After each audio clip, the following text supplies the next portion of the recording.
تکبر کرنا اور فساد پھیلانا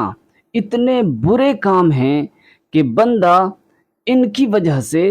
جنت جیسی عظیم نعمت سے محروم رہ سکتا ہے، جبکہ عاجزی و انکساری کرنا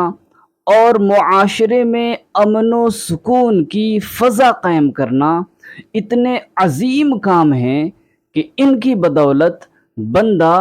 جنت جیسی انتہائی عظمت و شان والی نعمت پا سکتا ہے۔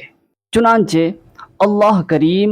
قرآن پاک میں ارشاد فرماتا ہے، تِلْكَ الدَّارُ الْآخِرَةُ نَجْعَلُهَا لِلَّذِينَ لَا يُرِيدُونَ عُلُوًّا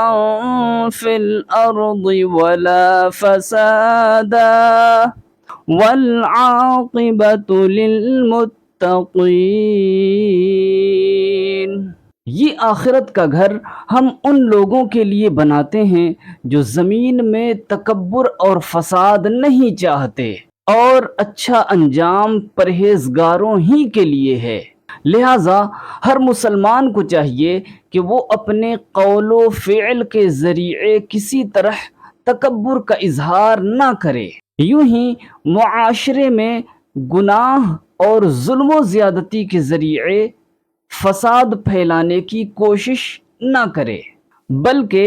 عاجزی و انکساری اختیار کرے اور معاشرے کو امن و سکون کا گہوارہ بنانے کی کوشش کرے تاکہ جنت نصیب ہو۔